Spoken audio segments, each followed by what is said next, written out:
on doit parler ce soir des leviers pour un traitement médiatique à la hauteur des enjeux écologiques. Donc, moi, je m'appelle Anne-Sophie Novelle. Ça fait une petite vingtaine d'années que je travaille sur ces questions. Actuellement, je m'occupe par exemple de la newsletter de Disclose Planète Investigation qu'on vient de lancer une fois par mois, où on revient sur des enquêtes qui sont passées sous les radars en France. Donc, n'hésitez pas à vous abonner, j'en profite un peu pour faire de la pub. Je fais partie des journalistes qui ont participé à la rédaction, comme d'autres ici autour de la table, de la charte pour un journalisme à la hauteur de l'urgence écologique. On pourra vous en reparler, qui est sortie maintenant il y a un peu plus de 2 ans. Septembre 2022. Waouh, je suis encore en 2023 dans ma tête, c'est fou. Voilà, donc, et le sujet du traitement médiatique de l'écologie fait partie, moi, de mes grands dadas depuis une dizaine d'années. Donc, je suis vraiment contente d'être là et bien accompagnée avec, du coup, à mes côtés, je commence par Lorraine Boudard, tout au bout, qui est donc la cofondatrice de Climax, qui est une revue que vous connaissez sans doute, trimestrielle, à peu près. À peu près. Vous expliquera. Voilà. À sa gauche, c'est Mille Sanly, qui est journaliste indépendante. Il nous expliquera aux médias, c'est ça, voilà. Spécialisée sur la couverture des aspects plus politiques, on va dire, de ces enjeux. À côté de toi, au centre, donc Eva Morel, cofondatrice de Quota Climat, voilà, qui s'est créé fin 2021, à peu près 2022, voilà, pour interpeller notre profession. Oui, je vais y arriver. On est dimanche soir quand même. Voilà. Donc, ils vous raconteront un peu ce qu'ils font et plein de choses. Bien entendu, à côté, Paloma Moritz de Blast, que vous connaissez sans doute pour les vidéos qui font beaucoup le buzz sur Internet. Et enfin, Laurie Debove, qui, comme moi, vient du Sud-Ouest. On est la team Sud-Ouest ici, donc Bordeaux, les Landes. Et donc, qui est la rédactrice en chef du média en ligne La Relève et la Peste. Voilà. Je voulais faire une petite intro avant de vous passer la parole, parce qu'en vrai, on se connaît toutes très bien, on est tous très engagés, on dérange, vous avez vu, quand on s'installe, on bouge un peu tout. C'est aussi parce qu'on essaye toutes et tous ensemble de faire bouger les lignes dans notre profession.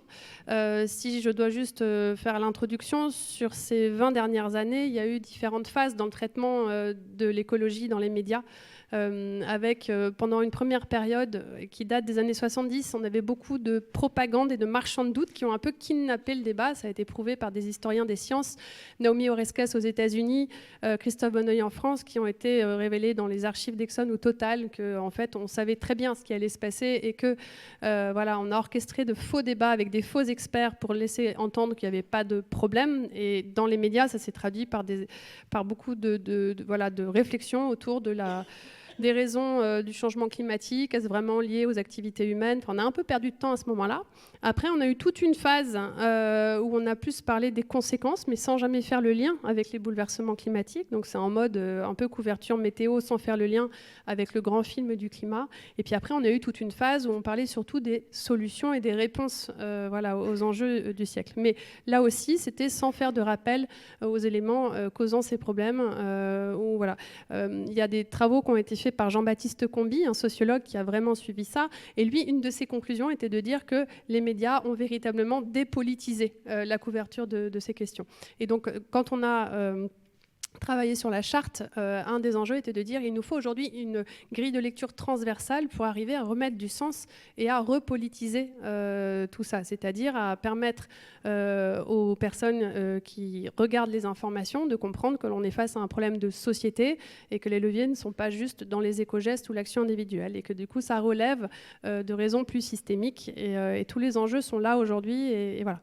Et dernier élément qu'on peut amener, donc il y a beaucoup de structures qui se sont créées comme Quota Climat ou Plus de Climat dans les médias ces dernières années qui n'existaient pas avant, donc qui permettent de faire du lobbying hors de la profession. Et Eva vous racontera un petit peu quels sont leurs éléments de plaidoyer pour essayer de faire bouger les lignes de la profession, d'interpeller les médias sur leurs responsabilités. Le dernier rapport du groupe d'experts internationaux sur le climat l'a rappelé, les médias, les influenceuristes ont une responsabilité pour faire passer ce qui se passe en termes de climat, d'environnement, d'extinction du vivant. et d'injustice sociale et climatique. Mais voilà, il y a encore beaucoup de choses à faire. Et ce qui s'est passé, vous l'avez vu avec les dernières législatives, on a aussi en France un vrai problème avec une presse propriété de grands milliardaires qui clairement orchestre des messages sans plus se cacher, qui sont ouvertement en train de dénier les bouleversements climatiques, voire d'être dans des discours d'inaction totale où les militants sont forcément accusés, et donc ça joue aussi sur les répressions qu'on peut voir. Donc du coup, aujourd'hui, c'est par rapport à cette évolution-là, qu'est-ce qu'on fait ? Et je crois qu'il s'est passé, voilà, vous pourrez en parler peut-être avec les médias indépendants qui se sont mobilisés au moment des législatives. Il faut s'organiser un petit peu pour faire face à tout ça. C'est pour ça que je voulais insister dans cette intro, faire ce petit rappel de cadrage, mais après je leur laisse la parole. Qu'est-ce qu'on fait aujourd'hui pour essayer de mieux informer sur ces questions, et comment est-ce qu'on interroge la place de la responsabilité médiatique par rapport à ces enjeux qui en fait doivent être placés en haut de la hiérarchie de l'information. Et qu'est-ce que vous pouvez surtout vous faire pour mieux vous informer sur ces sujets? Si vous êtes là, j'imagine que c'est des questions qui vous intéressent, mais aussi pour soutenir toutes ces initiatives de médias qui essayent d'en parler correctement.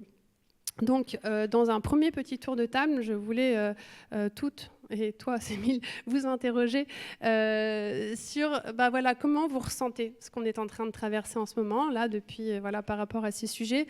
Quel est votre sentiment? Quelles sont vos craintes aussi? Prendre un peu la température, encore un petit tour météo des sentiments de nos journalistes. Voilà. Je vous laisse la parole. On fait dans le sens que vous voulez. Lorraine? En expliquant peut-être aussi quelle est votre démarche. Ouais. Voilà, quelle est votre démarche aussi dans vos médias pour essayer justement d'adresser ces sujets? Ça peut être intéressant. Nous, chez Climax, on a un angle un peu particulier, c'est qu'on essaye aussi de montrer ce qu'il peut y avoir de joyeux et de positif dans la lutte. Donc on aime bien raconter tout ce qui peut avoir de créatif en fait dans des actions d'activistes et de militants. On essaye vraiment de les mettre en lumière. Et donc par exemple dans le dernier numéro, on a parlé de militants américains qui s'appellent les Yes Men. Je ne sais pas s'il y en a parmi vous qui les connaissent. Il y a une personne au moins, 2. Et en fait, ils font des choses incroyables. Ils ont fait des trucs, moi, qui me renversent. Ils ont, par exemple, ils ont créé des sites miroirs qui copient les sites des entreprises polluantes.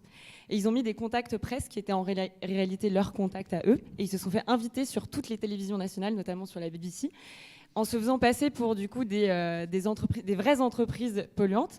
Et par exemple, ils se sont fait inviter sur la BBC en tant que responsable d'une entreprise pétrochimique, et ils ont dit publiquement qu'ils allaient dédommager toutes les victimes d'une explosion d'usines de pesticides en Inde. Et en fait, l'usine du coup a été obligée de dédommager pour de vrai, en fait, chose qu'ils n'avaient pas eu l'intention de faire à la base. Donc tout ça pour dire que nous, on a un parti pris relativement joyeux, enthousiaste, parce qu'en fait, les news sont tellement démoralisantes qu'on est un peu obligé de mettre en avant aussi toute cette créativité. Et du coup, l'état des lieux, moi, dans lequel je ressens, c'est que, en fait, il y a eu quand même, avec les législatives, un vrai sursaut, je trouve, citoyen. Et nous, on a eu une croissance aussi de notre audience à ce moment-là, parce qu'il y a eu, je pense, une vraie crainte de se dire, OK, il y a Bolloré, il y a Pierre-Édouard Stérin aussi, que vous connaissez peut-être, qui est notre Elon Musk national, mais version Manif pour tous. Et donc, en fait, il faut se rassembler, il faut donner de la force aux médias indépendants, et je pense que les médias indépendants aussi se sont ralliés. Et du coup, ça a créé une espèce de ferveur que moi, je trouve assez enthousiasmante. Et évidemment, là, il faut continuer, quoi. Et des initiatives comme Coop Média, dont on va peut-être parler, elles sont là pour ça, pour donner plus de force à ces voix-là. Donc, Coop Média, oui, je pense qu'on pourra en reparler dans le côté ce que vous pouvez faire tout à l'heure. Mais peut-être Paloma, du coup, pour rebondir sur ce que vient de dire Lorraine, sur l'organisation des médias indépendants après les législatives. Est-ce que vous essayez de pousser avec Blast? Ça peut être intéressant de rebondir dessus. Et pense que Cop Media est d'ailleurs exactement dans cette même idée. Ce qu'on a fait avec Blast pendant les législatives et notamment toute l'équipe autour de la Fête de l'Humanité, donc qui en fait sait organiser des concerts et des événements à la dernière minute, ce qui a aidé énormément pour ce qu'on a fait, c'est qu'on s'est regroupé avec plein de médias indépendants et donc l'Humanité, Vert, Basta, Street Press, etc. Mais aussi le média aussi. Ouais. J'en oublie sûrement. Mais bon, bref, on était beaucoup et aussi pas mal de syndicats. Et en fait, on a organisé 2 énormes événements Place de la République pour vraiment avoir un moment festif autour des législatives et un moment de lutte. Et de se dire qu'en fait, on peut aussi à la fois avoir du contenu journalistique, du contenu politique et à la fois avoir des concerts. Et donc, on a eu 2 grandes soirées qui ont duré 3-4 heures où il y avait à peu près 15 000 personnes qui sont venues Place de la République. Moi, j'ai animé les 2 soirées, une partie, et c'était vraiment hyper impressionnant d'être là et de voir la force du nombre et quelque chose qui tenait tout le monde ensemble en fait, et qui crée une solidarité absolument incroyable. C'est-à-dire que Judith Godrèche est montée sur scène et à un moment elle a eu les larmes aux yeux et tout le monde a commencé à scander. Donc imaginez quand même des milliers de personnes, on te croit et tout ça. Et on a vécu que des moments comme ça, de journalistes qui sont venus témoigner du harcèlement qu'ils ont subi de l'extrême droite, parce que c'est aussi ce qu'on vit en tant que journaliste en fait. Je pense qu'on a toutes et tous été harcelés par l'extrême droite malheureusement, et qui n'arrivait plus à parler parce qu'en fait on lui a demandé de quitter son pays. C'est Nassira El Moadem de Arrêt sur Image, et tout le monde s'est mis à la soutenir parce que et elle a passé 1 minute à essayer de se reprendre, et ce moment-là a été génial parce qu'en fait il a permis de montrer qu'on arrivait à travailler ensemble, qu'il n'y avait pas de question d'ego, qu'on pouvait unir nos forces, qu'on pouvait aussi rendre compte de cette soirée avec nos forces différentes, donc avec des articles. Nous, Blast, on a fait une grosse vidéo, donc chacun a été bon, a fait ce dans quoi il est bon, et ça s'est pérennisé avec la Fête de l'Humanité, où il y a eu pour la première fois un grand village des médias indépendants à la Fête de l'Humanité. Donc les gens pouvaient venir dans ce petit village et s'abonner à tous les médias, découvrir aussi des nouveaux médias, etc. Donc ça, c'est sûr que ça fait partie des choses qui sont hyper importantes et qui vont être hyper importantes dans l'avenir. C'est de faire en sorte que les médias indépendants unissent leurs forces, et de faire en sorte aussi que vous qui avez potentiellement envie de soutenir plein de médias indépendants et vous n'avez pas forcément les moyens de le faire, de dire comment est-ce qu'en fait on peut faire en sorte que votre soutien à vous et votre force puisse être utilisé, et qu'on ne va pas non plus vous demander de donner 5 € par mois à chacun des médias, ce qui serait un peu absurde, quoi. On y reviendra tout à l'heure, mais du coup, l'idée, c'est aussi de parler du sentiment que vous avez là par rapport au traitement de ces questions écologiques. Moi, j'ai l'impression que quand on a lancé la charte en septembre 2022, il y a un véritable engouement. Il y a plein de médias qui ont soit signé la charte, soit qui ont lancé leur propre charte, c'est-à-dire des points sur lesquels ils s'engageaient pour mieux traiter ces questions de climat, de justice sociale, de vivant. Il y a eu toute une vague de formations qui ont été lancées dans les rédactions. Donc, moi, j'ai dû former, 400 ou 500 journalistes depuis 2 ans. Et là, j'ai donné ma dernière formation la semaine dernière à Tours. Je n'ai plus de demande. Et c'est pareil pour toutes les autres personnes qui forment. Donc, il y a maintenant la vague de l'IA. Et puis, moi, j'ai l'impression qu'il y a aussi cette vague politique où il y a un véritable reflux depuis 1 an dans le traitement de ces sujets. Je ne sais pas, vous, comment vous ressentez ça? Peut-être, Sémine, toi, tu couvres beaucoup les... Il ne fonctionne plus. On a un micro qui est... Voilà. Micro qui est oui, qui est et mort. après, ouais, tu pourras... Ou alors... ouais. Bonjour à toutes et à tous. Déjà, je suis un petit mot par rapport à mon genre. Je suis en minorité et c'est cool de voir beaucoup de femmes qui prennent à bras le corps ce sujet. Qui en fait, tu viens de faire le lien à l'instant avec le féminisme sans le nommer, en racontant ce que tu as vécu Place de la République où nous étions là aussi. En venant à cet événement, j'ai vu sur la façade de l'immeuble Paul Watson, Free Paul Watson. Et il y a des petits événements dans la ville comme ça. On l'a vu devant différents endroits où il y a des bouches d'aération. Vous avez peut-être vu des événements citoyens. Et je trouve que ce sujet-là, moi, ça m'a fait tic en arrivant parce qu'on voit le traitement médiatique de l'aspect écologiste en général, dans du coup les médias français en général aussi, qui est dévastateur, qui est vraiment, j'allais dire... Là, depuis tout à l'heure, je vous entends en train de dire des choses positives. Je vais me faire l'avocat du diable en essayant de recentrer la chose dans la réalité brutale. Désolé, mais on ne le voit pas, Paul Watson, dans les médias aujourd'hui. Alors qu'il est en prison, il est retenu sans procès, ni rien du tout, qui défend, et c'est un des acteurs les plus importants de militantisme, d'activisme sur ce sujet-là. Et il est aujourd'hui détendu en prison sans aucun procès. Et j'allais dire la traduction médiatique dans nos médias, alors je ne parle pas des médias indépendants, puisque je crois que nous, soyons fiers, que ce soit Blast, que ce soit le média, que ce soit d'autres, Disclose, enfin, on est nombreux à pouvoir avoir la tête haute quand nous parlons de ces sujets-là. Mais les médias qui dominent, puisque c'est le mot qu'il faut utiliser, les médias dominants, ceux qui nous informent, ceux qui, j'allais dire, donnent le là dans la journée médiatique qui arrive à chaque fois. Depuis 3 ans et demi, je bosse aux médias, je bosse sur la construction de JT qu'on anime tous les soirs en direct, tel comme n'importe quelle autre télévision. Nous diffusons en continu tous les jours sur la Freebox, la Bbox, etc. On a mené un combat difficile pour obtenir, avec d'autres médias indépendants comme Mediapart et d'autres, pour obtenir un canal TNT. Si je vous raconte ça, c'est parce que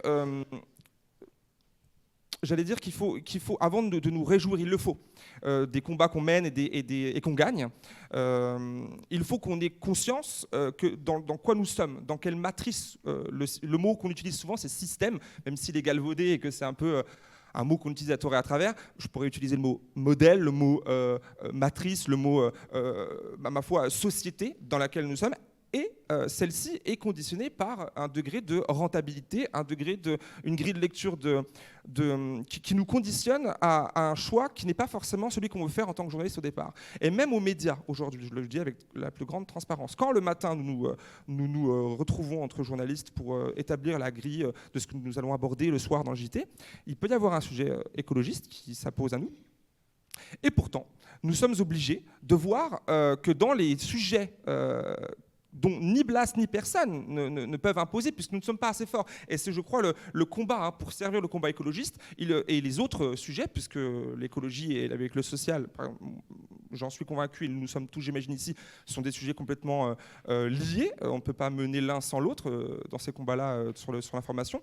Eh ben, il nous faut prendre en considération que nous n'avons pas le point aujourd'hui sur le terrain médiatique en France et même ailleurs. Nous n'avons pas le point, nous ne sommes pas nous qui décidons du débat actuellement qu'on va avoir dans la journée, dans la semaine médiatique. Et c'est ça, je crois, le plus gros des problèmes, avant même de parler de réenchanter, de parler de lutte qu'on pourrait gagner en disant, voilà, il y a une charte que nous avons signée avec le média, que nous faisons vivre dans notre rédaction, en nous imposant quand même le fait de voir tous les sujets que nous abordons dans nos JT et nos autres émissions à travers la lunette écologiste, puisque peu importe le sujet qu'on pourrait aborder, il faut qu'on ait ce regard sur l'impact sur la société environnementale et sociale.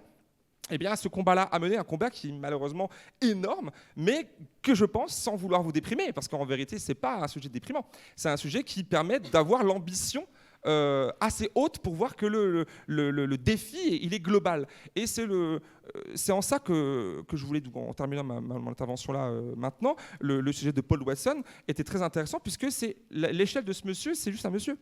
Il est tout seul aujourd'hui dans une cellule, il est tout seul. Et en même temps, il nous permet de révéler que l'échelle de son combat et de ce sujet qu'est l'écologie, c'est nous tous dans cette salle qui ne nous connaissons pas, et c'est finalement l'humanité dans son entièreté. Et malheureusement, et pour boucler la boucle, nous sommes dans un système où le global, où le commun est rarement mis en scène, et rarement, voire interdit en vérité, puisque c'est un système capitaliste, individualiste. Nous sommes libéraux, nous sommes individualistes de naissance dans ce système-là, où nous sommes, dès l'école, dès l'âge le plus bas, éduqués pour aller dans ce sens-là. Donc il faut d'abord avoir une certaine remise en question de tout cela, avant même de se dire que voilà, nous allons pouvoir cocher telle ou telle case. Je ne sais pas si je suis clair dans mon propos, mais tu m'as posé la question à l'instant de recontextualiser, c'est à partir de là que je m'exprime. Ok, merci, j'espère que c'était clair pour vous. Alors, avant de passer la parole à Laurie, tu voulais rajouter un petit quelque chose peut-être avant de lui passer le micro? Je voulais... Ouais. Non, mais c'est juste que en fait, c'est exactement ce que tu dis, c'est-à-dire que le traitement médiatique de l'écologie aujourd'hui est absolument terrifiant et catastrophique, que ce soit de façon générale, c'est-à-dire que quand on regarde, moi j'ai malheureusement fait cet exercice, enfin je dis malheureusement parce que c'est jamais facile à faire, je pense qu'il faudrait aussi parler de la santé mentale des journalistes qui parlent de ces questions et qui parlent aussi justement des luttes sociales et des questions féministes, mais bon, passons, d'essayer de comprendre tout ce qui s'était passé pendant tout l'été, un peu partout dans le monde, et tous les événements sur lesquels en fait on a vu que le curseur est passé passer de là à là. Et il y a eu des milliers de personnes qui sont mortes à cause de la chaleur, simplement à cause de la chaleur. Il a fait 30 degrés en Arctique, etc. Et ben en fait, toutes ces informations-là, j'ai eu énormément de mal à les trouver. C'est-à-dire qu'en général, moi, quand je prépare une vidéo, je vois des choses passer, puis je prends des captures d'écran, et puis au fur et à mesure, je réunis plein d'éléments, je vais mettre des vidéos de côté parce qu'il faut que j'ai mes extraits, etc. Et là, vraiment, même par rapport aux autres étés, je trouve qu'on en a beaucoup moins parlé.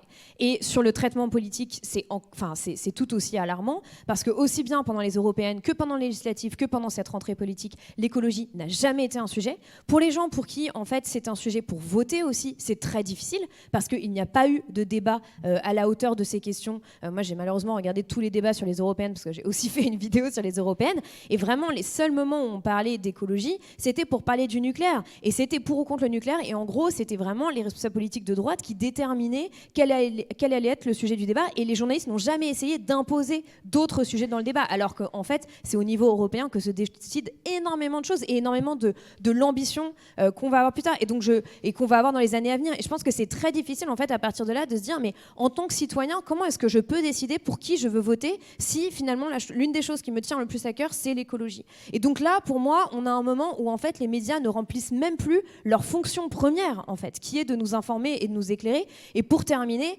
je trouve que c'est aussi très inquiétant cette rentrée politique où en fait on a eu pendant des mois, pendant des semaines, Michel Barnier est le Premier ministre le plus écolo de France, etc.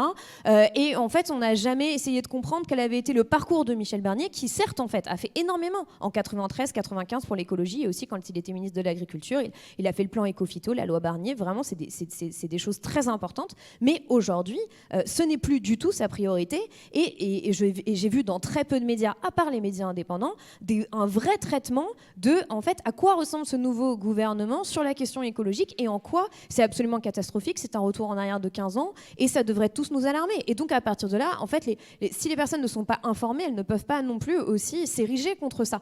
Donc là encore, c'est vraiment un problème fondamentalement démocratique pour le bien de notre débat public, et je pense aussi que voilà, on essaie toutes et tous à notre échelle de faire en sorte que tout ça, ça change, et en tout cas en tant que journaliste, de faire en sorte d'avoir un traitement de l'actualité écologique et politique qui vous respecte profondément et qui vous permette de comprendre la complexité et la gravité de ce qui se passe.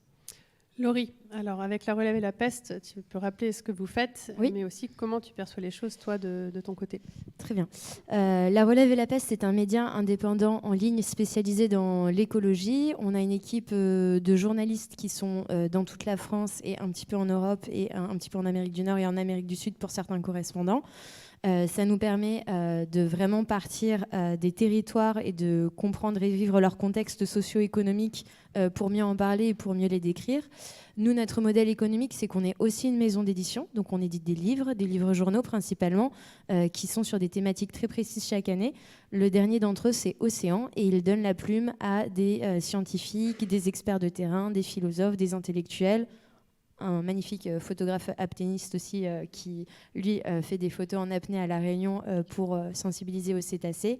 Donc voilà, on essaye de donner la plume à travers la maison d'édition et la voix à travers le média indépendant à des gens qui n'ont pas accès justement à ces grands médias dominants qui, comme le disait et le rappelait Djemil très très bien, contrôlent aussi en fait le débat public en France. Moi, je trouve qu'après la charte à laquelle on a quasiment tous participé à co-créer autour de cette table, il y a eu un vrai engouement au moins de façade dans les médias traditionnels qui prétendaient se saisir également eux aussi de cette question écologique, quitte à créer leur propre charte parce qu'ils ne pouvaient pas se défaire par exemple des financements issus d'industries polluantes dans leur modèle économique, notamment à travers la publicité. Et en fait, ça c'est un vrai sujet sur le traitement écologique. Le traitement écologique, l'écologie, le GIEC, les scientifiques nous disent quoi? Nous disent qu'il faut décroître. Vous le savez tous, j'imagine que vous êtes un public très averti si vous êtes ici à l'Académie du Climat dans cette salle. Donc je ne vais pas vous refaire la synthèse des rapports du GIEC, mais il faut décroître, il faut moins polluer, et donc il faut aussi déstructurer certaines de ces entreprises les plus polluantes. Et ça veut dire aller à l'encontre directe des financeurs de ces mêmes médias en fait. Et Paloma, tu le disais sur le traitement politique aussi qui n'est pas à la hauteur, où il n'y a pas de contradictoire. Il n'y a pas de contradictoire parce que la droite, elle mène son agenda politique, le néolibéralisme mène son agenda économique. Et en fait, aujourd'hui, faire de la vulgarisation scientifique sur les enjeux climatiques, c'est avoir des questions du type Et vous, qu'est-ce qui vous a décidé à vous engager ? Et en fait, moi je dis, mais en fait, nous, finalement, journalistes écolos, nous produisons de l'information qui est quand même basée sur des constats scientifiques rédigés par des dizaines de milliers de scientifiques depuis 1988, quand même, la date de la création du GIEC. Donc, clairement, s'il y a des gens militants, ce seraient plutôt les gens qui défendraient un certain prisme et vue économique et des certains intérêts économiques plutôt que nous. Et là où c'est inquiétant, c'est qu'effectivement, il y a un recul. Je pense qu'il y a un recul aussi parce qu'en France, spécifiquement, les gens sont fatigués et n'y croient plus. Ils n'y croient plus et on le voit, nous, beaucoup à La Relève et la Peste. Ce qu'on traite beaucoup, je vous parlais des correspondants qui sont partout en France, c'est les luttes locales et les projets d'aménagement du territoire. C'est extrêmement grave ce qui se passe en France en termes de décision d'aménagement du territoire. Et je pèse mes mots quand je dis ça. Pour ceux qui connaissent un petit peu le principe, on a les préfets et les préfètes qui sont nommés en Conseil des ministres, donc qui sont sous l'égide directe de l'exécutif. Quand il y a des projets d'aménagement du territoire, il suffit que le préfet ou la préfète passe une dérogation et alors là, le droit environnemental n'existe plus. Les espèces protégées, leur habitat, on peut les détruire. Les enquêtes publiques, elles servent à faire joli et à dire que les citoyens, ils ont pu mettre un peu leur avis dans une petite case sur un site internet et quand ils ont eu de la chance, il y a eu un débat public qui a été organisé par la mairie. Mais il faut qu'ils aient en entendu parler parce que la communication dessus, ça craint vraiment. Et moi, j'ai le cas dans les Landes, j'habite dans le sud des Landes. En ce moment, il y a une énorme lutte locale autour d'une ligne très haute tension de 300 000 volts en courant continu. Ça n'a jamais été fait dans le monde. Voilà. On ne connaît pas les impacts sanitaires de cette ligne. Moi, ça fait 3 ans que j'enquête dessus, 3 ans que RTE est d'une opacité totale sur ces impacts sanitaires. Les citoyens demandent une chose, franchement, c'est raisonnable. C'est même pas qu'ils abandonnent toute la ligne, c'est qu'ils la fassent passer le long de l'autoroute pour ne pas déranger la faune maritime, parce que sinon, ça allait passer par l'océan. Et comme à Cap-Breton, il y a un canyon sous-marin, ils sont obligés de passer par la terre. Et ils voulaient mettre ça près des habitations, près des maisons, près des écoles. Il y a un des chargés du projet de RTE qui a dit « Bon, on ne sait pas trop les impacts sanitaires, donc ce sera mieux si les gens qui portent des pacemakers et des pompes à insuline ne circulent pas au-dessus de la ligne. » Voilà, en fait, on en est là. Et du coup, les maires ont écouté la population pour une fois et ils ont dit « En fait, non, on n'est pas trop chaud de faire les travaux. » Et là, la préfète, elle est arrivée, elle a dit « Si. » On fait les travaux.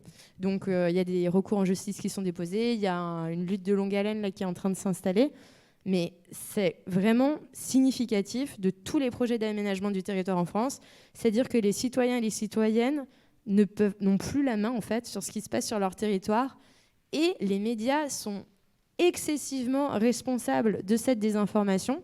On suit les luttes locales, par exemple les zadistes. Les zadistes, ils savent quand ils vont se faire expulser, c'est le jour où il y a les équipes de TF1 et M6 qui arrivent.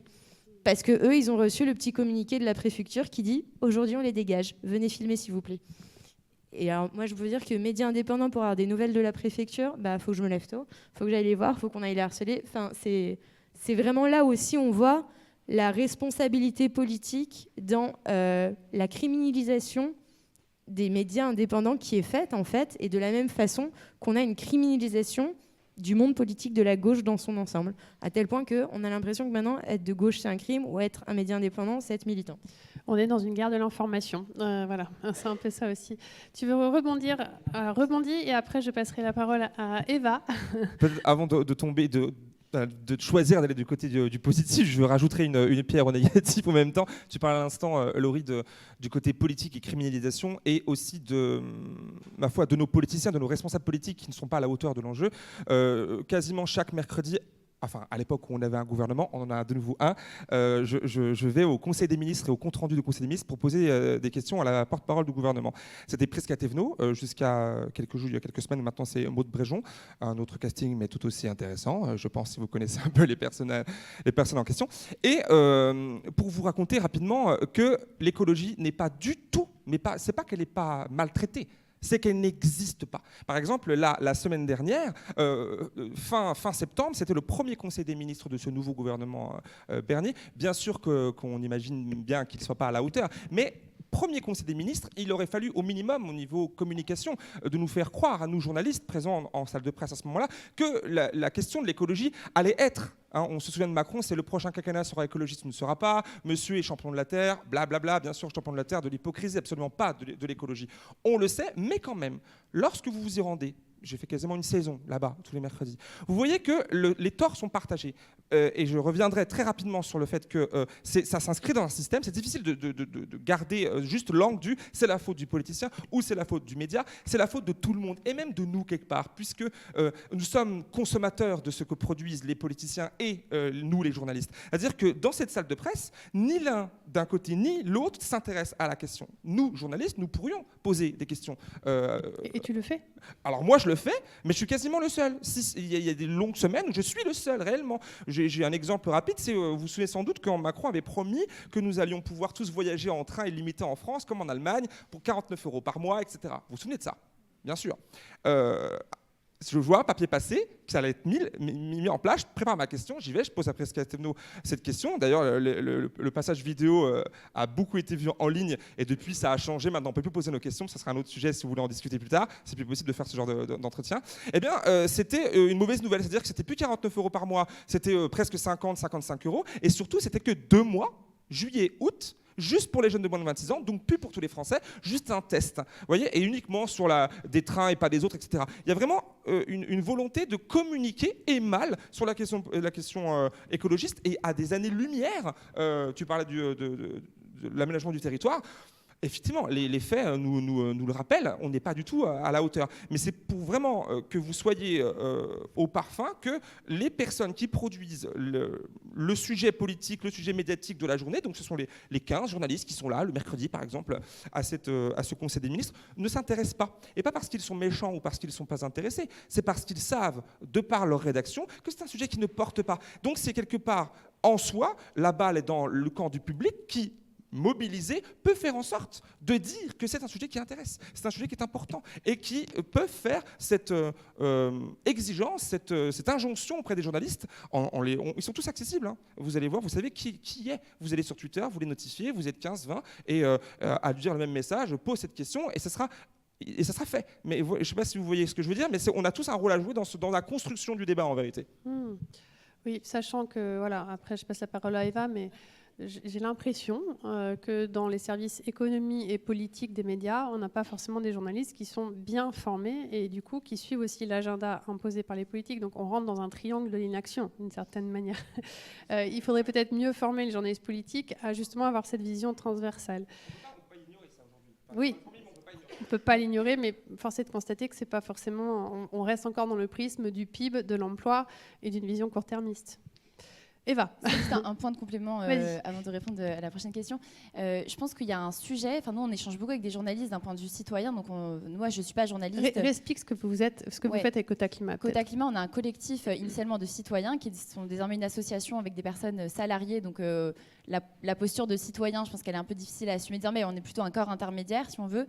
Et en fait, on fait pression sur les journalistes pour créer de la redevabilité. Parce qu'aujourd'hui, qui rend redevables les médias par rapport à leur traitement des enjeux écologiques? En réalité, personne. C'est-à-dire, il n'y a ni l'Arcom qui agit, ni les pouvoirs publics, ni les rédactions, ni les comités, enfin les conseils de déontologie en interne dans les rédactions, et c'est hyper problématique selon nous. Donc nous, on a beaucoup d'échanges avec les journalistes en interne, surtout quand on les interpelle, parce qu'on a fait beaucoup d'interpellations sur les réseaux sociaux pour épingler, si on veut, des articles qui sont soit de l'ordre de la désinformation, soit qui traitent de manière imparfaite les enjeux écologiques, ou carrément, et c'est souvent le cas, qui les omettent des analyses. Et en fait, quand on échange avec ces journalistes, ils nous disent « mais nous, on n'y peut rien si... et alors, c'est un cran au-dessus de ce que tu dis, c'est non seulement ça n'intéresse pas, non seulement les politiques n'en parlent pas, mais nous, on couvre de manière neutre l'actualité et on n'a pas d'effet performatif sur cette actualité.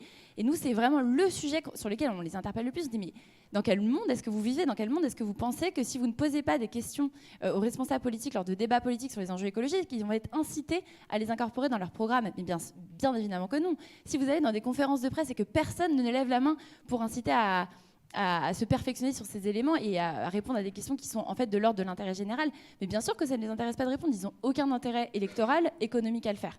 Et donc, je pense que c'est cette dimension qui manque à la compréhension de la profession de journaliste qui est très préoccupante. Alors Lorraine, tu voulais réagir? Vas-y.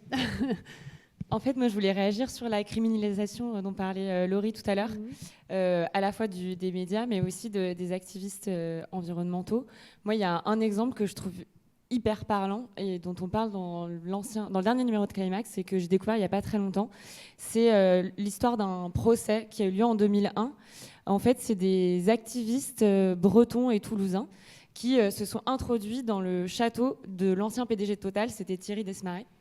Et en fait, ils se sont introduits dans le château, ils ont tagué AZF, Erika partout, parce que c'était pour protester contre l'action de Total dans l'explosion de l'usine AZF et dans la marée noire de l'Erika. Ils se sont introduits dans son château, ils ont pillé sa cave, ils ont bu toutes ses bouteilles de vin, et ils ont tout tagué partout. Et en fait, au bout d'un moment, ils étaient en plein banquet devant le château. Il y a les flics qui sont venus. Ils les ont escortés gentiment vers la station de police. Ils ont bu avec eux du vin. Et en fait, quelques années plus tard, il y a eu un procès. Et ces militants, ils ont été condamnés à 1 euro symbolique. Parce qu'en fait, la justice a estimé que leurs actions étaient légitimes. Et en fait, aujourd'hui, 20 ans plus tard, c'est plus du tout la même histoire. En fait, vous l'avez vu, puisque j'imagine que vous êtes tous ici hyper avertis.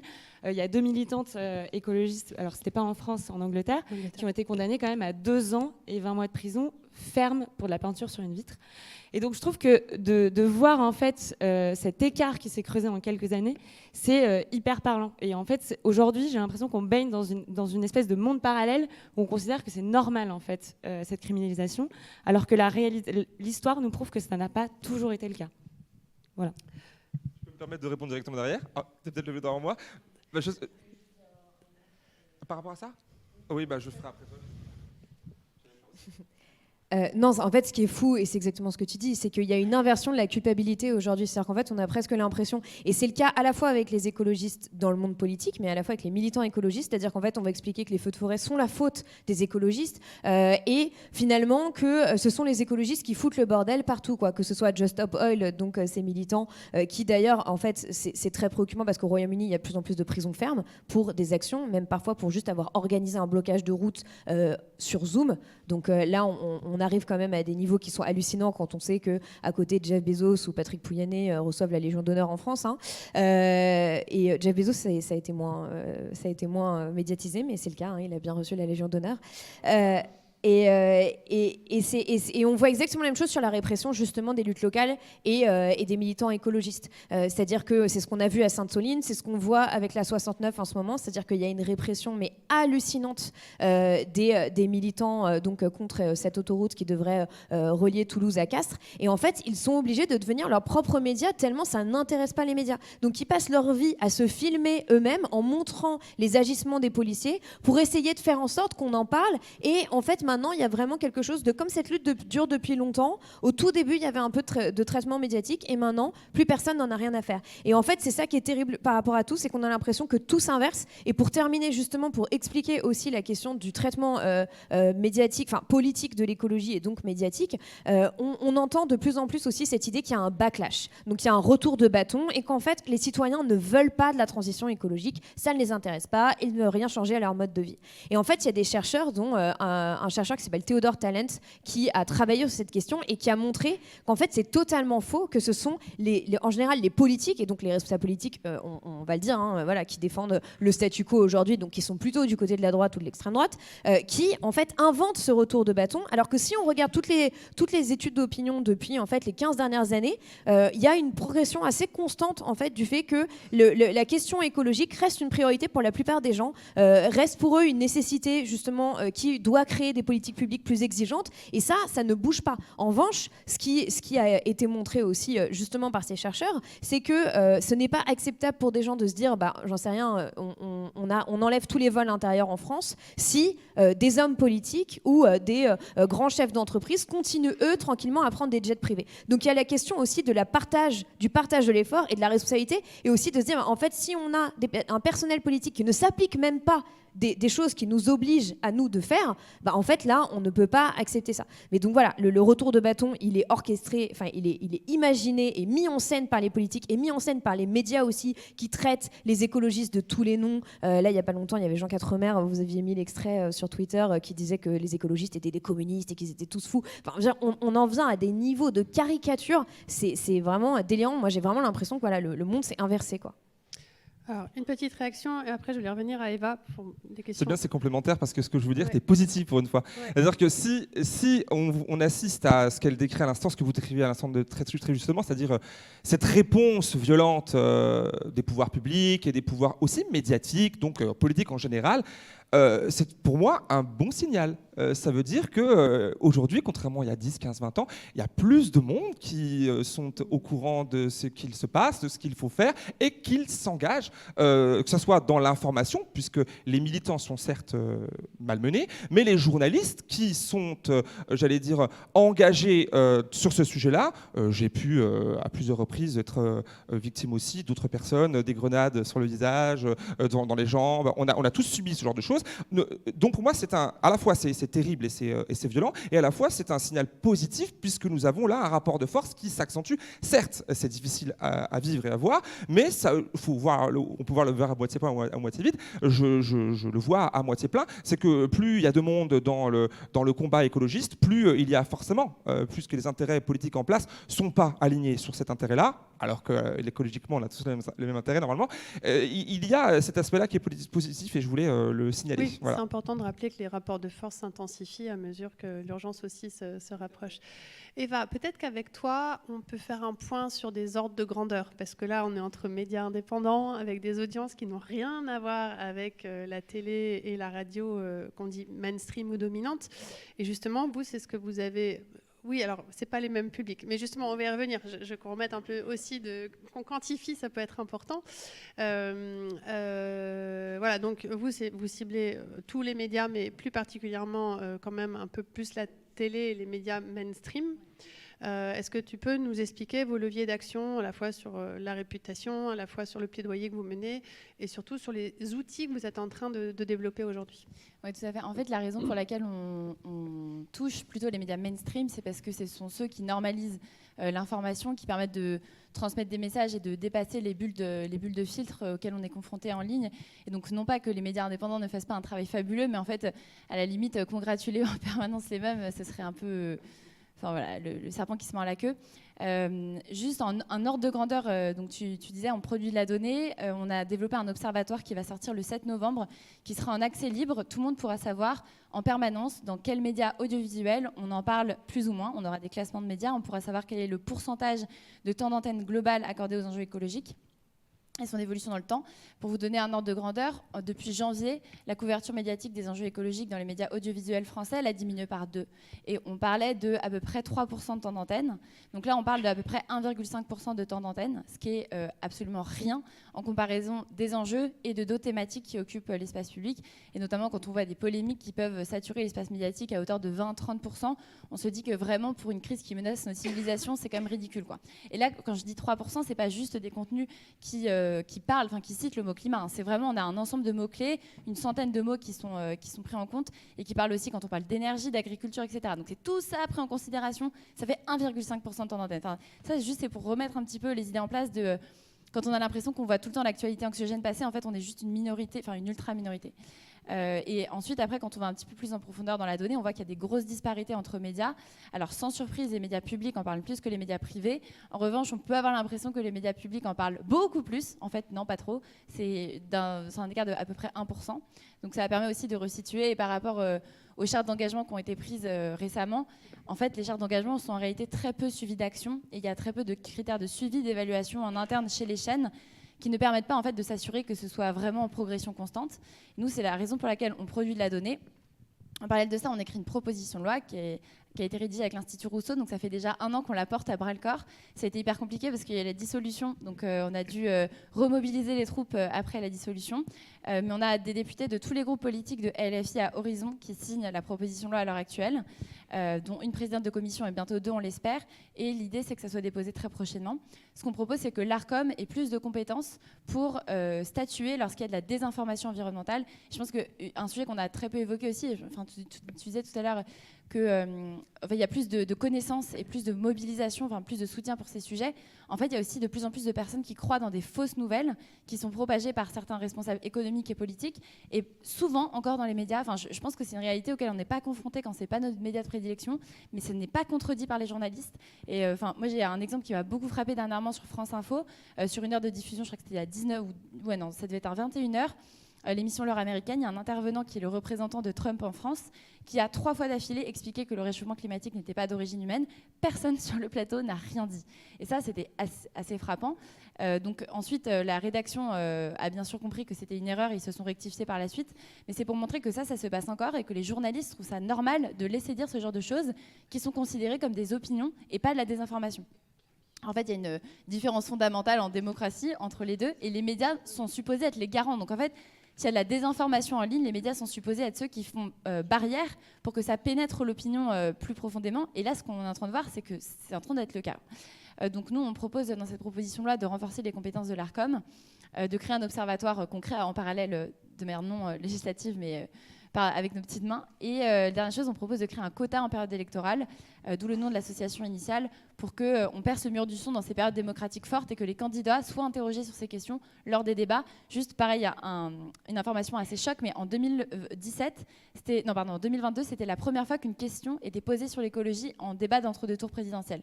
La première fois de l'histoire, alors que ça fait depuis les années 70 en fait qu'il y a des rapports qui documentent la crise écologique. Donc c'est assez dingue de se dire qu'on en est encore là. Donc ça c'est un deuxième levier qu'on utilise, le levier législatif. Et puis le troisième, c'est le levier réputationnel qui en fait démontre c'est assez inconfortable de faire ça, mais on fait du name and shame sur les réseaux sociaux pour épingler les médias lorsqu'il y a des choses qui dysfonctionnent. Et critiquer les médias, c'est pas chose facile parce qu'on a vite l'impression qu'on fait de la censure ou que en fait, on brime une profession qui est déjà très fragilisée d'un point de vue économique, etc. En réalité, ça a fait vraiment bouger les lignes. Et par exemple, sur France Info, là, cette rédaction, le journaliste a été formé en urgence aux questions écologiques suite à cette séquence de désinformation parce qu'on l'avait épinglé. Tous les intervenants qui avaient été présents sur le plateau ont été appelés par la rédaction en disant la prochaine fois que vous entendez des choses comme ça sur France Info, on veut que vous contredisiez les intervenants. Donc en fait, ça, c'est des choses qu'on peut faire à une échelle, disons, non journalistique et ça montre que le contre-pouvoir, il fonctionne. J'ai une petite question sur ce que tu disais, on a un petit doute sur le débat. Il y a eu des questions avant, lors de d'autres présidentielles, je pense à celle de 2007, c'est des sujets qui étaient très abordés. Peut-être que je me trompe, mais nous, on avait vraiment essayé de retracer ça, on n'avait pas trouvé d'exemple. Si, avant le Grenelle de l'environnement, il y a eu des grosses mobilisations. Il y avait des questions posées sur l'urgence écologique. Il me semble, okay. Je ne sais pas s'il y en a qui s'en souviennent, mais je n'ai pas l'impression qu'on ait débarqué sur ces sujets. Je peux me tromper. Oui. On a retracé en fait tous les débats, D'accord. Bon, on débattra après. Je peux me tromper peut-être. Non, mais c'est intéressant de voir. Voilà, mais j'ai mon logiciel. Voilà, tu voulais rebondir, je crois, Laurie, sur ce qui vient d'être dit. Et je ne sais pas qui ici suit Quota Climat en ligne. Levez la main juste pour voir un peu la proportion dans la salle. Okay. Parce que pour celles et ceux qui ne suivent pas, je vous invite à aller voir sur les réseaux sociaux, sur LinkedIn ou autres, voilà le type de publication que vous faites pour interpeller. Et dire partagez vos analyses. Je sais que ça remue pas mal dans la profession en fait.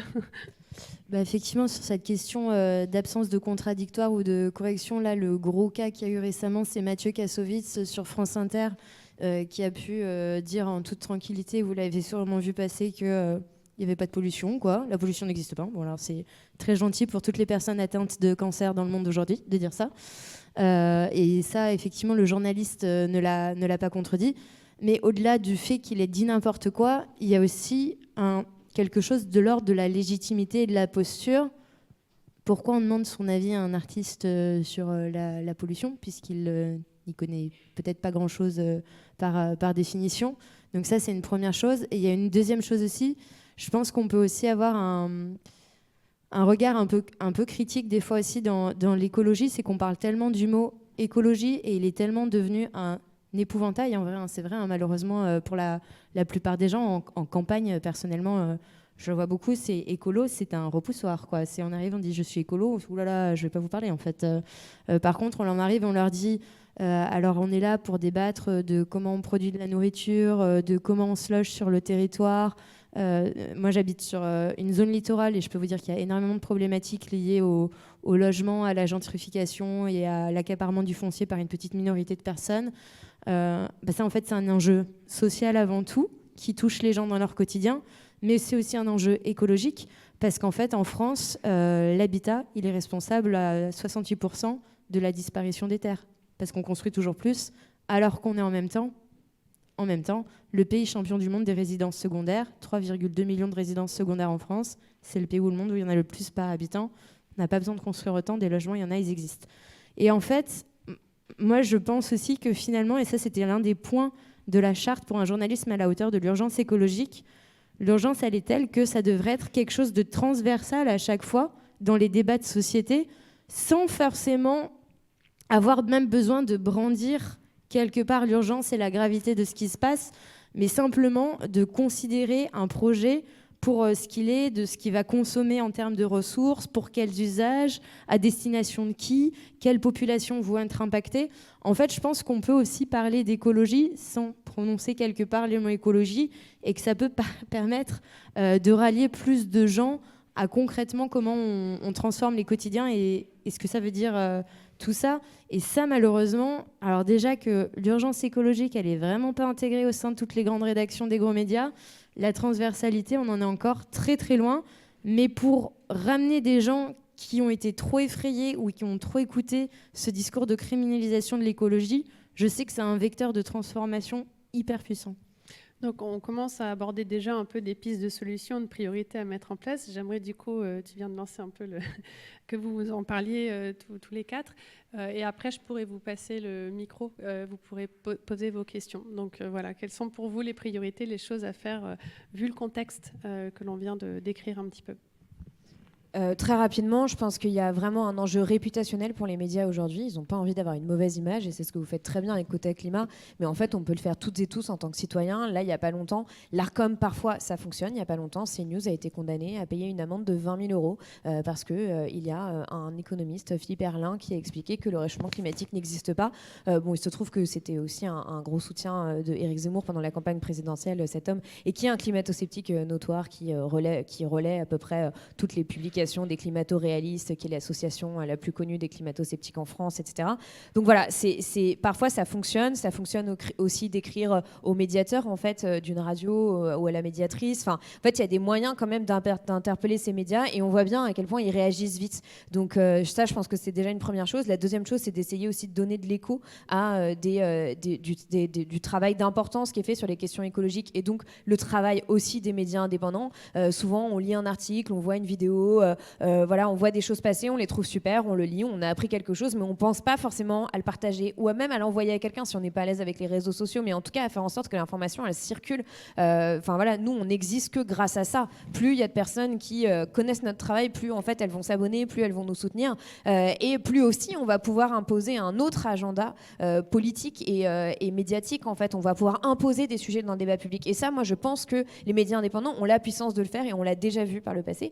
Et la troisième chose, c'est, je pense, d'essayer de faire en sorte de se regrouper, de créer une solidarité en fait, en se disant, face à nous, on a en gros 11 milliardaires qui détiennent aujourd'hui 95% des hebdomadaires généralistes et 81% des ventes de presse quotidienne nationale et la moitié des audiences télé et radio. Bon, à un moment, si on se mobilise pas et si on fait pas en sorte d'être tous ensemble dans cette bataille, on va pas s'en sortir parce que face à nous, on a un mur d'argent hallucinant et de pouvoir et de personnes qui vont tout faire pour en fait préserver le statu quo, pour que rien ne change. C'est ce que tu disais tout à l'heure, il y a des militants pour l'économie de marché, hein. Voilà, il y a des militants pour le vivant, il y a des militants pour l'économie de marché ou pour gagner toujours plus d'argent. Et donc pour ça, moi je vous invite vraiment à aller regarder ce que fait COP Média, à devenir sociétaire si vous le pouvez, parce que c'est une initiative qui permet de faire en sorte que voilà, il y ait plein de médias indépendants qui se rejoignent, qui soient financés, mais aussi qui soient diffusés plus largement et potentiellement aussi de faire plus de plaidoyer sur la question plus générale de la liberté de la presse et de l'indépendance des médias.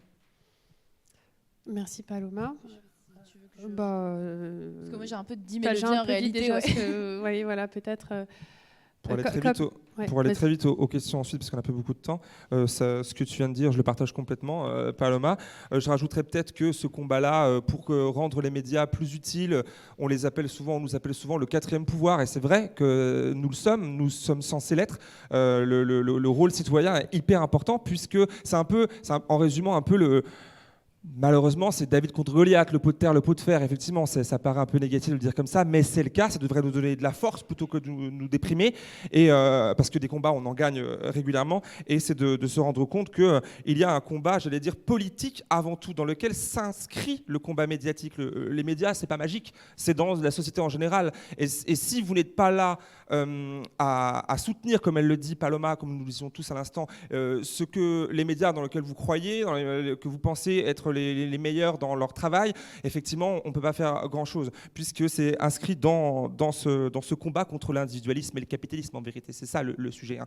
Tant que nous sommes encore dans ce genre de système, eh ben, il conditionne tout ce qui est produit dans ce système, que ce soit un camembert ou une information, c'est un peu la même chose, et c'est un peu triste, mais ce n'est pas fataliste. Ouais, on entend souvent cette rhétorique de David contre Goliath.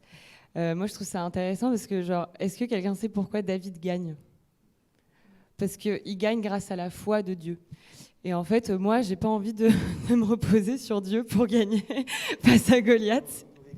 Donc en réalité, effectivement, on a besoin de, ce que disait Paloma, on a besoin de soutien, d'être effectivement, que vous donniez de l'écho aussi aux médias indépendants. On a aussi besoin d'ouvrir, je pense, les cercles. Ça, c'est un travail sur lequel il faut qu'on avance, je pense, tous en tant que médias indépendants. Et c'est pour ça que je trouve que, en réalité, c'est intéressant aussi de donner la parole aux artistes. Alors peut-être pas à Mathieu Kassovitz, mais il y en a plein d'autres qui font des choses formidables et qui parlent à d'autres gens. Par exemple, Swan Périssé, Émeric Lompré, nous, on les a interviewés dans Climax et je trouve que tous, à leur échelle, ils arrivent aussi à prendre le sujet par un autre prisme qui permet d'ouvrir. Et ça, c'est hyper important pour nous. Et donc, nous, on donne vachement la parole aux artistes aussi parce qu'ils arrivent à prendre le sujet par un autre biais. Et donc oui, ouvrir, fédérer et puis donner de la force, quoi. Eva, tu voulais ajouter quelque chose ou je passe tout de suite la parole à la salle ? Juste peut-être pour recontextualiser l'histoire de Mathieu Kassovitz, parce que je pense que c'est un cas assez intéressant. En fait, la manière dont ça s'est passé, c'est qu'il était invité sur l'émission Zoom Zoom Zen pour parler de son nouveau film, je crois. C'est ça ? Comédie musicale, ouais. Et donc c'était plutôt un contenu qui tournait autour de lui. Donc en réalité, lui donner la parole, c'était pas trop, enfin, je veux dire, c'était pas forcément une mauvaise intention. Il y a eu une interruption, comme souvent c'est le cas dans les émissions de France Inter. On a parlé de Ferris Barka et de Banlieue Climat, et lui a raconté l'histoire de sa mère dont le cancer et le décès avaient sûrement été imputés à la pollution de l'air. Et donc ça a été une séquence qui était assez intéressante parce que le sujet parlait pas du tout d'écologie. On introduit une dimension écologique. Et ensuite, Mathieu Noël, le journaliste, pose la question pour rebondir à Mathieu Kassovitz. Mais alors vous en pensez quoi ce sujet ? Donc c'était pas forcément. Enfin, je veux dire, c'est intéressant aussi comme dimension d'ouvrir et de se dire dans une émission non spécialisée, on parle du sujet. Et par contre, c'est là que ça s'effondre parce qu'il tient une théorie complètement fallacieuse sur laquelle la pollution n'existe pas et que les éléments, il n'y a pas de pollution chimique, etc. Et que d'ailleurs les décès des hommes, on s'en fiche en réalité. Enfin, c'est hyper fataliste. Et là. Sur le plateau, personne ne dit rien, alors qu'il y a quand même pas mal de journalistes présents. Et Mathieu Noël dit « ça s'entend ». C'est ça qui est sidérant, en fait. Et du coup, c'est là que les bras nous entendent, parce que, encore, on se dit, la séquence, bon, ça part d'une bonne intention, on veut contextualiser, mais le rôle du journaliste, précisément, à ce moment-là, c'est-à-dire s'il a même une once de doute par rapport à ce qui est en train d'être dit, mais il faut le rendre visible. Et au contraire, il abonde dans son sens. Donc, c'est là que, du coup, on se dit, il y a à la fois un problème de formation, mais même un problème de posture, enfin... Voilà, c'est pour donner un peu d'éléments de contexte. Et du coup, vous avez interpellé l'ARCOM sur cette histoire ? Ouais, du coup, on a saisi l'ARCOM immédiatement. Ce qui était d'ailleurs intéressant, c'est que nous, d'habitude, nos interpellations, c'est pas trop couvert par la presse. Enfin, je veux dire, on fait nos interpellations, on en a fait 20 depuis un an. Moi, c'est mon quotidien, en fait, de saisir l'ARCOM. Et en fait, généralement, c'est silence radio. Et juste quand ça donne, par exemple, la sanction financière sur ces news-là, par contre, on en parle. Et par contre, là, comme on parlait de Mathieu Kassovitz, qui est quand même une tête d'affiche et qui est quelqu'un qui parle au grand public, il y a eu énormément d'articles sur le fait qu'on ait saisi l'ARCOM, y compris dans des magazines People. Et on s'est dit, c'est quand même intéressant parce que presque, en fait, bon, la séquence est vraiment délétère et on espère que ça n'arrive plus avec ce type de star. Mais franchement, on s'est dit, la technique pour essayer de faire parler de notre sujet, elle est quasiment bonne, quoi. Enfin, presque, on espère que Lucchini fasse une dinguerie sur Quotidien. Et est-ce que Mathieu Noël a réagi ? Mathieu Noël n'a pas réagi, non. Ah. Est-ce que vous avez des questions ? Merci. Moi, c'est une question un peu transverse. J'ai grandi et je me suis fait un esprit critique et donc j'arrive maintenant à critiquer un média ou à ce que j'entends, même si des fois c'est un peu en anguille sous roche. Mais est-ce que vous pensez que l'éducation aux médias devrait être un sujet dans l'éducation nationale ? Il y a en Suisse, par exemple, déjà des cours d'éducation aux médias à l'école primaire, mais c'est pas suffisant. Alors c'est déjà une bonne chose en fait, et il faudrait, évidemment, la réponse courte c'est oui, la réponse longue on en parlera peut-être au bar après, mais c'est évidemment, ce serait quelque chose d'incroyable. Je trouve que la mission d'éducation nationale... Quoi ? Ah, d'accord. La mission d'éducation nationale, elle est sur plein d'aspects, pas au niveau. On pourrait apprendre à cuisiner, on pourrait apprendre à parler aux humains et à les aimer, on pourrait apprendre plein de choses finalement, et notamment critiquer les médias et pas croire que, puisque par exemple moi je viens de la campagne aussi, et toute ma vie d'enfant et d'adolescent, vraiment ce qui était dit à la télévision, puisque c'était le média qui nous atteignait, nous en tant que prolos, on avait que ça, on n'avait pas Le Monde ou Libération, et ben c'était ils ont dit à la télé, t'as entendu, ils ont dit à la télé, donc c'était une vérité. Donc effectivement, on n'en est plus là, mais si on pouvait apprendre aux enfants à l'école, aux adolescents, même aux adultes finalement, que à la télévision ce sont des humains qui peuvent se tromper ou dire volontairement de la merde, ce serait pas mal. Je voulais juste réagir. Moi, je fais pas mal d'éducation média, mais je trouve qu'il faut la dépoussiérer. Il y en a beaucoup depuis 10 ans, depuis les attentats de Charlie Hebdo, et c'est très bien. Mais on s'adresse encore trop aux enfants en leur apprenant à faire un média et pas en développant, en effet, le regard critique. Pas en leur permettant de comprendre ce qui leur vient et surtout pas en comparant les régimes informationnels de chacun, chacune. Et là-dessus, je pense qu'il y a aussi, en termes de désinformation, le problème vient pas tant des enfants qui apprennent à grandir avec ces outils que des générations qui les précèdent et qui bien souvent sont démunies et qui n'ont pas eu les moyens de comprendre ce qui se passe. Ils achètent un téléphone et par défaut, ils ont tout un tas de notifications qui leur donnent des news et les algorithmes qui les enferment, etc. Donc oui, c'est une solution, mais il faut aussi développer d'autres approches de l'éducation média. Et je fais un peu de promo, mais dans le cadre des travaux que j'ai fait moi sur les médias, j'ai dessiné une carte du paysage médiatique français qui reprend ce que dit Acrimed et le Monde Diplo sur qui possède quoi, mais qui essaye aussi de donner un autre regard sur l'ensemble de la presse qui existe. Et c'est une vision subjective, donc j'invite tout le monde aussi à dessiner son propre paysage. Et en fait, il faut vraiment prendre conscience des obstacles qu'on doit surmonter pour accéder à une bonne information, mais aussi avoir conscience de ses biais personnels pour se faire un petit effort pour aller voir ailleurs. Et surtout, faites-en un sujet de conversation avec vos proches, avec vos, que ce soit en famille ou avec vos amis. Faites de votre information un sujet de conversation parce que c'est que comme ça qu'on arrivera à se rendre compte que c'est aussi un sujet à la fois politique mais pour la santé de nos démocraties. Et ça, vraiment, j'interviens souvent là-dessus et c'est très important. Mais cette histoire d'autoroute, ça me paraît une telle aberration. Je ne comprends pas qu'on ne puisse pas interrompre ce projet. Toulouse-Castres, ça paraît invraisemblable. Ouais. Donc, contexte, c'est le projet d'autoroute A69. La raison, elle est toute simple, c'est que le projet il est soutenu par l'exécutif français, tout simplement. Donc, pour ceux qui connaissent le projet, il est porté par le groupe Pierre Fabre. Et pour l'anniversaire du groupe, il y avait tous les politiques français qui étaient là et qui disaient à quel point c'était génial qu'ils allaient faire une autoroute tous ensemble. Et en fait, à partir du moment où le préfet impose l'autoroute sur le territoire et signe toutes les autorisations, ce que je disais tout à l'heure, de dérogation, de destruction de la nature, des espèces protégées, etc. Il y avait une lueur d'espoir, c'était une commission d'enquête parlementaire qui a été menée par la députée Christine Arrigui, commission d'enquête parlementaire qui a été coupée par la dissolution de l'Assemblée nationale promulguée par Emmanuel Macron en juin de cette année. Et en fait, le problème sur les projets d'aménagement du territoire en France, c'est que pour stopper un projet comme ça, il faut faire des procédures en justice sur le fond des projets pour dire à quel point ces projets sont écosystères et vont à l'encontre du droit environnemental français basique. Et le temps que ces projets sur le fond soient jugés, les projets sont construits en fait. Et là, on parle de l'autoroute A69, mais ce qui s'est passé avec le GSO, contournement autoroutier du côté de Strasbourg, une autoroute pareille. Alors, c'est intéressant d'ailleurs de voir que les méthodes de répression de la population, elles sont mises en œuvre de partout de la même façon. C'est-à-dire que le préfet de l'époque, c'était Michel Villebois. Michel Villebois, il a dégagé une ZAD qui empêchait cette autoroute de se construire. Elle a été construite. Le fond a été jugé. Sur les 6 recours déposés sur le fond, il y en a 5 qui ont donné raison aux associations environnementales. L'autoroute, elle est là. Qu'est-ce qu'ils font ? Ils la laissent. Et sur la A69, qui c'est qui a été dépêché depuis Strasbourg pour gérer tout ça ? Le préfet Michel Villebois. Enfin, un délire en fait. Donc juste pour reprendre les mêmes méthodes de répression sur finalement un même projet écocidaire autoroutier dont certains locaux ne veulent pas et d'autres sont très mal informés. Et d'ailleurs, on parle de la responsabilité des médias.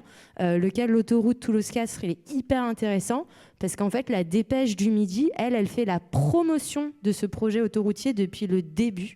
Depuis le début, elle en fait la promotion. Pourquoi ? Parce que le groupe Pierre Fabre était l'un des actionnaires historiques de la Dépêche du Midi. La boucle est bouclée. Justement, dans cet esprit-là, je me disais que on aurait vraiment intérêt à avoir une réflexion en profondeur sur les médias, c'est-à-dire à quoi ça sert effectivement d'être informé. Parce que si on regarde bien en fait comment c'est fait aujourd'hui, on est beaucoup dans l'émotion. Il y a beaucoup de faits divers, par exemple, aux informations. Est-ce que c'est vraiment quelque chose qui nous apporte quelque chose vraiment collectivement ?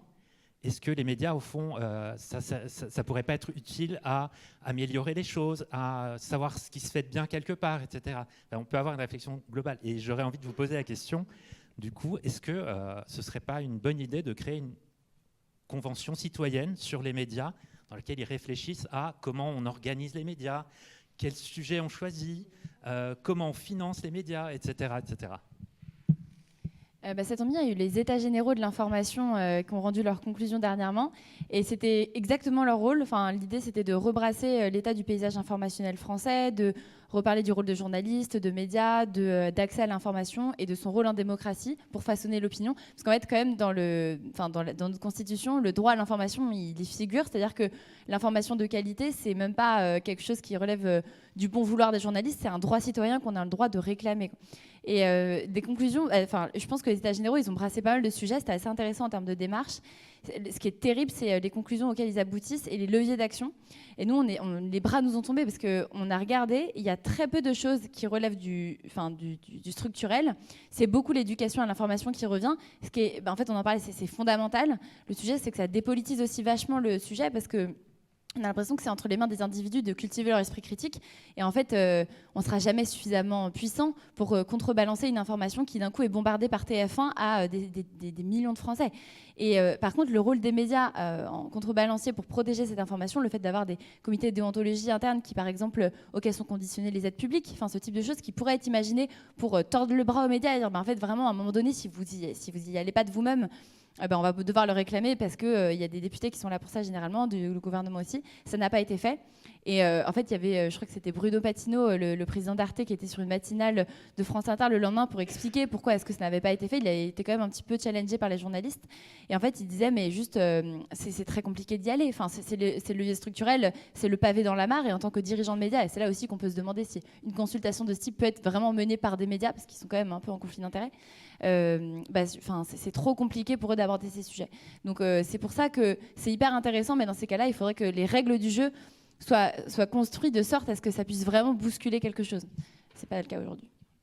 En fait, avant les États généraux de l'information, il y avait déjà eu des forums là-dessus qui avaient été organisés, je pense, en 2019-2020. On a déjà tout documenté. Julia Cagé, économiste, abordant beaucoup ces questions dans l'information est un bien public, fait tout un tas de propositions qui sont juste très opérationnelles pour justement modifier le cadre qui aujourd'hui permet aux médias d'être subventionnés, par exemple.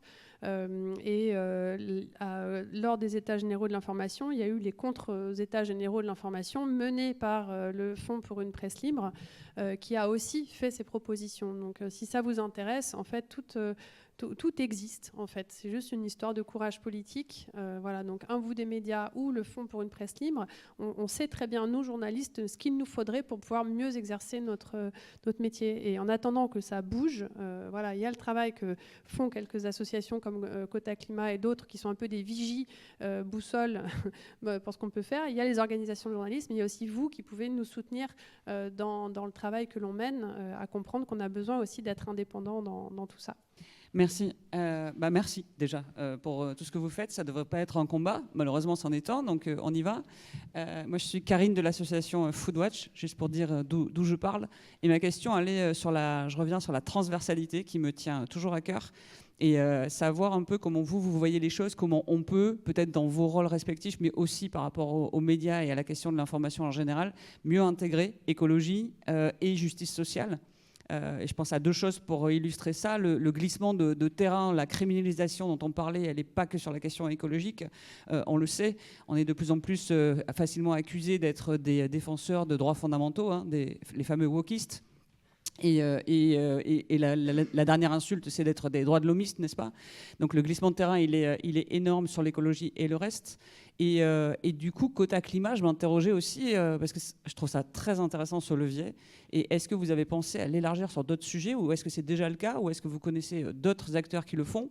Parce que les mensonges dans les médias, avec personne qui les contredit, c'est permanent. Je pense évidemment à il faut plus de pesticides pour nourrir la population. Hein. Donc à chaque fois qu'on peut, on le dénonce, mais on n'est pas partout tout le temps sur les plateaux. Je pense aussi au défilé des fabricants agroalimentaires et de la grande distribution qui, au plus fort de l'inflation alimentaire l'année dernière, et alors qu'ils créent de la précarité de toutes pièces, ils prétendaient les uns après les autres, sans aucune contradiction, qu'ils ne contribuaient pas à l'inflation. Donc on a fini par démontrer le contraire en tant qu'association, mais enfin c'est pénible de voir qu'ils ne sont jamais contredits. Et donc il y a peut-être quelque chose à faire. Voilà, je ne sais pas ce que vous en pensez. Juste sur la transversalité, après je te laisse répondre sur quota climat. Je pense que ça c'est quelque chose qui est évidemment totalement pris en compte dans la plupart des médias dans lesquels nous sommes. C'est-à-dire que voilà, nous à Blast, on parle d'écoféminisme, on fait en permanence le lien entre les luttes sociales et les luttes environnementales, et aussi entre en fait qu'est-ce qui est à l'origine du problème. Et l'origine du problème, c'est le capitalisme néolibéral. Enfin voilà, on va pas se mentir.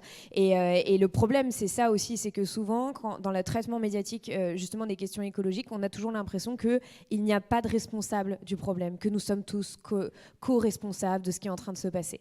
Et donc finalement, il n'y a pas d'adversaire et on ne peut rien y faire. C'est comme si le réchauffement climatique nous était tombé dessus.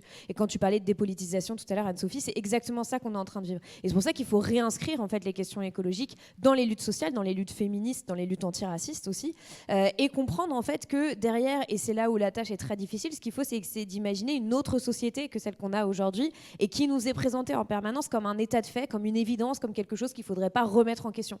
Je pense que dans le traitement médiatique, ça passe par montrer en fait à quel point justement, si on fait le lien entre les questions féministes et les questions écologiques, à quel point tout ça en fait découle, et social aussi, découle d'un système de domination qui en fait privilégie certains et qui va toujours écraser en fait les plus vulnérables, les enfants, les femmes, le vivant.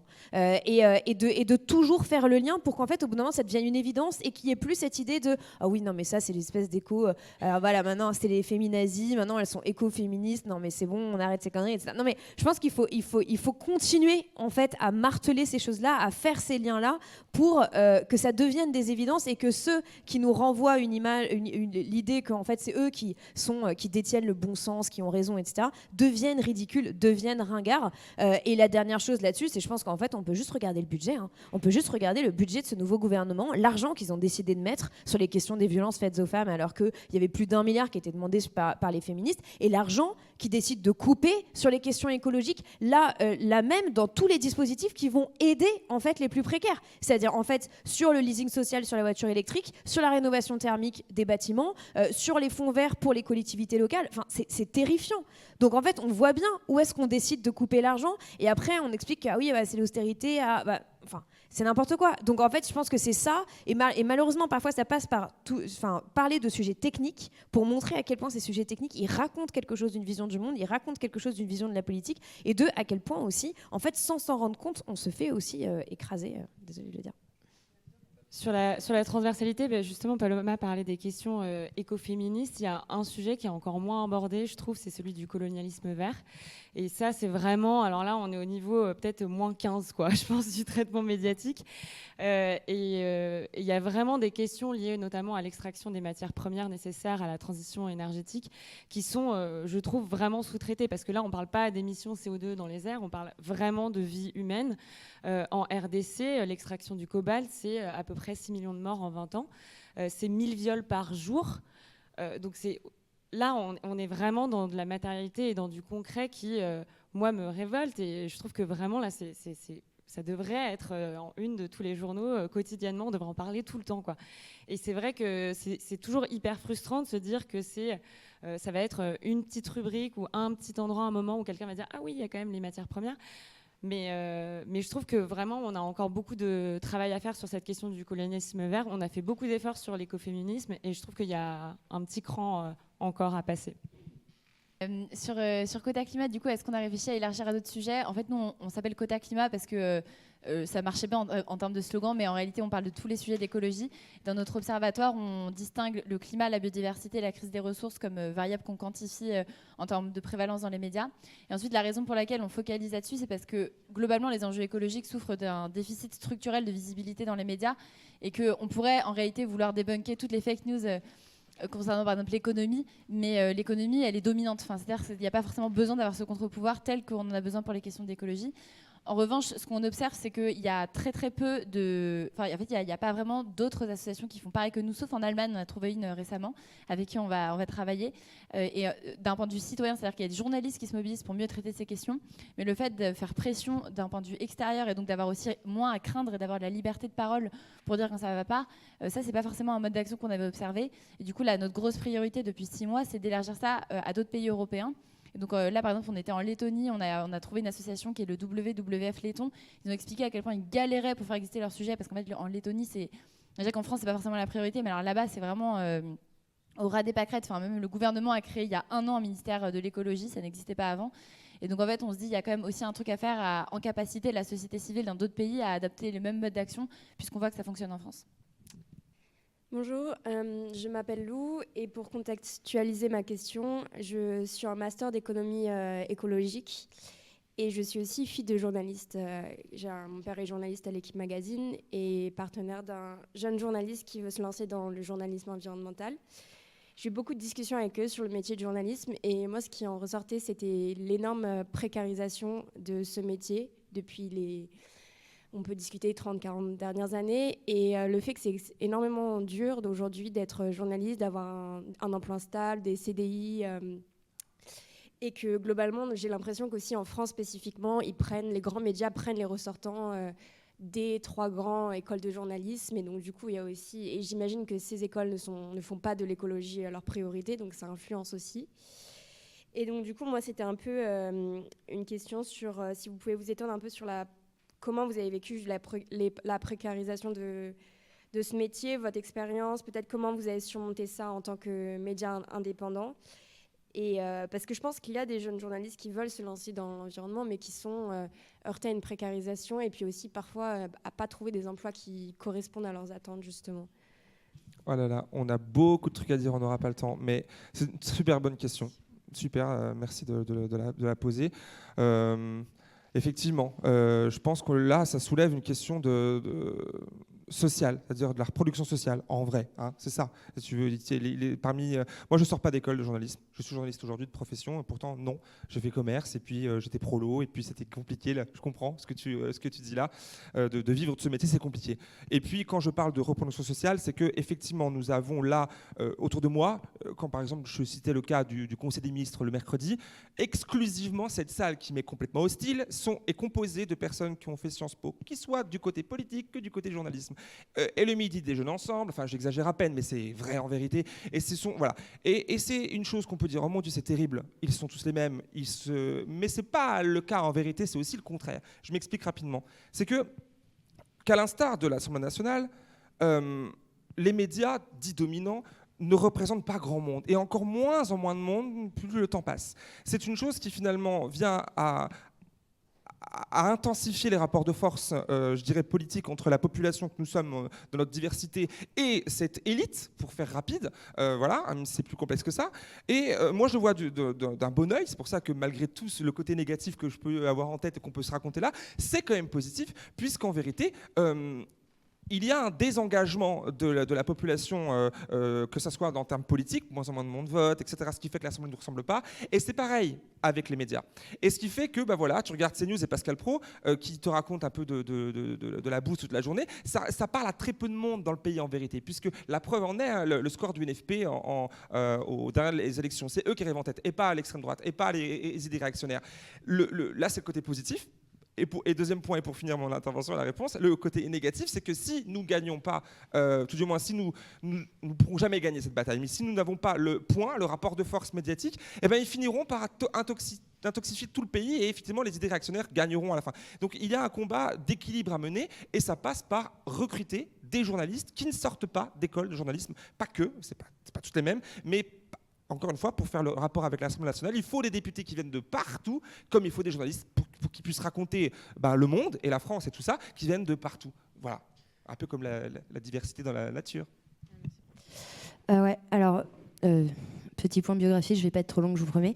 Moi, à la base, je voulais faire du documentaire animalier. Depuis que je suis lycéenne, j'avais rencontré un journaliste reporter d'images de l'émission Thalassa sur France 3 qui m'avait fait rêver avec ses reportages sur les dragons du Komodo. Je me suis dit, mais oui, mon Dieu, j'ai regardé les documentaires animaliers sur Arte toute ma vie, c'est ça que je veux faire.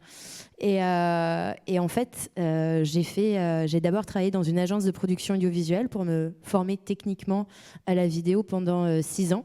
Et en même temps que j'ai fait ça, j'ai pris conscience de l'état du monde et que si je voulais aider les animaux, il valait mieux pas que j'aille les voir et que je les laisse tranquilles globalement, et surtout que je ne prenne pas l'avion. Du coup, je me suis dit, très bien, je vais devenir journaliste spécialisé en écologie, c'est la meilleure façon de les aider. Et j'ai fait une validation d'acquis des expériences avec le CFJ de Paris, parce que Jimmy, tu as réussi, mais c'est vrai que dans la profession, avoir un diplôme d'une école de journalisme, c'est malheureusement hyper important. Donc je voulais mon petit papier pour dire, regardez, je suis légitime. Je me suis retrouvée dans ce jury composé de 6 vieux hommes blancs qui ne comprenaient absolument pas mon projet éditorial, c'est-à-dire devenir journaliste écolo. Et il y avait, je m'en souviens très bien, le directeur de l'époque de BFM Télé Paris. Il me dit, mais je comprends pas ce que vous voulez faire, je comprends pas ce que vous voulez faire. J'ai regardé, je dis, très particulièrement, tout l'inverse de vous. Voilà ce que je veux faire. Donc il a été très vexé, mais il m'a quand même donné le petit papier. Donc il a dit, elle m'énerve, mais elle a du culot. Et en fait, quand j'ai commencé ce métier-là, je préparais une web-série sur la transition agricole et alimentaire. À l'époque, une télé devait me l'acheter, mais il voulait que je sois moins journaliste et plutôt héroïne de la web-série. Et on n'était pas d'accord. Donc le projet s'est pas fait, mais j'ai commencé à piger à la relève et la peste entre-temps, et de fil en aiguille, je suis devenue la rédac-chef au début de la pandémie. C'était un exercice hyper intéressant de produire l'information quand le monde entier est enfermé chez lui. Mais on s'en est sorti, on a réussi à faire connaître le média comme ça. Et là, on en vient à l'indépendance économique des médias, parce qu'en fait, j'en parlais tout à l'heure, c'est aussi ça le problème pour les gros médias, c'est pas tant un manque d'appétence du public pour ces sujets-là. Jimmy en parlait, votre présence dans la salle à tous et à toutes ce soir le prouve. Les gens ont envie d'être informés, d'être bien informés et de ne pas se creuser la tête à savoir est-ce que je suis en train de regarder une bonne nouvelle ou est-ce que je suis en train de regarder du greenwashing.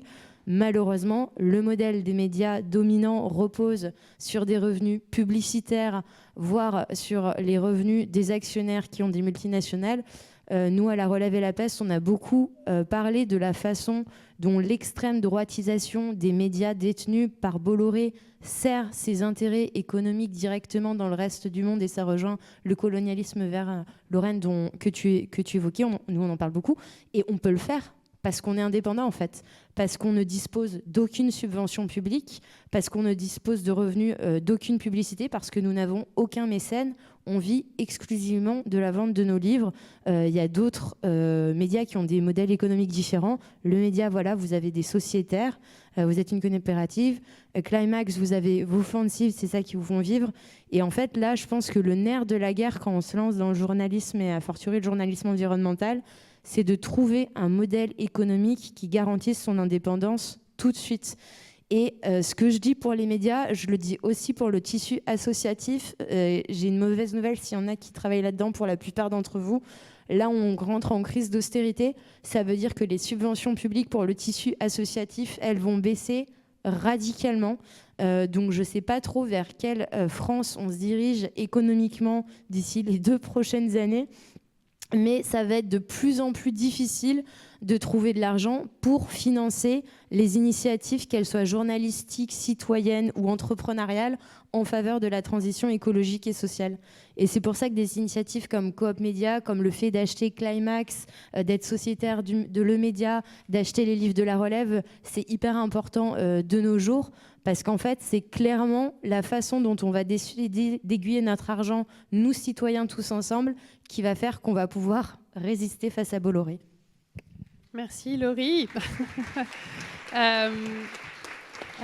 Paloma s'excuse, elle a dû nous quitter, mais on a commencé en retard et je pense que là, il est temps qu'on s'arrête. Donc, merci à toutes et tous. Si vous voulez prolonger la réflexion, je signale juste un petit livre qui vient d'être publié aux éditions La Plage, des carnets de récits écologiques. Et là, c'est le monde du journalisme face à l'urgence écologique. Voilà, je marraine cet ouvrage. Je n'ai pas pu interroger tous les journalistes que je connais, malheureusement, mais il y en a 10 dedans qui livrent leur témoignage de voilà, quel est leur parcours, mais quelle est aussi leur vision des changements systémiques à opérer. Et voilà, il y a la charte qui est remise dedans et ça donne aussi une vision de parcours aussi individuel que collectif pour essayer de faire bouger les choses. Donc merci à vous et puis de très, très bonne fin de week-end. À bientôt.